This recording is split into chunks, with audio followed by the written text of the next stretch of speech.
সুলাইমান আলাইহিস সালামকে আল্লাহ পাক জিন জাতিকে অনুগত করে দিয়েছিলেন।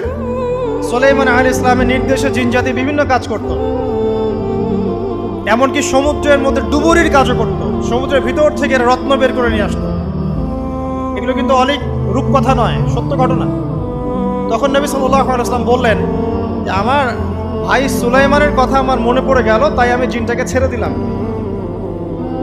তো আল্লাহ পাক জিন জাতিকে সৃষ্টি করে এই পৃথিবীতে পাঠানোর পর তারা এরকম ফিতনা এবং ফাসাদ সৃষ্টি করার পরে আল্লাহ পাক ওদেরকে ধ্বংস করে দেন।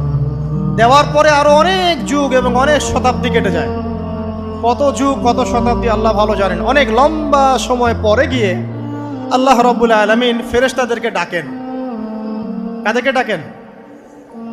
তাদেরকে ডেকে বলেন, ওয়া ইয ক্বালা রাব্বুকা লিল মালায়েকা, স্মরণ করো নবী সেই সময়ের কথা যখন তোমার রব ফেরেশতাদেরকে ডাকলেন, ডেকে বললেন, ইন্নী জাইলুন ফিল আরদি খলিফা, হে ফেরেশতা মণ্ডলী, আমি পৃথিবীতে আমার খলিফা পাঠাতে চাই।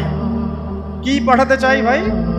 খলিফা। খলিফার দুটো অর্থ, একটা হচ্ছে ওই যে জিনরা যে চলে গেল ওর স্থলাভিষিক্ত হয়ে আরেকটা জাতি, স্থলাভিষিক্ত হওয়া।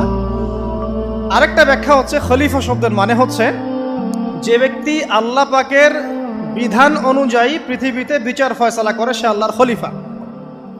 আমি কি বুঝাতে পারছি?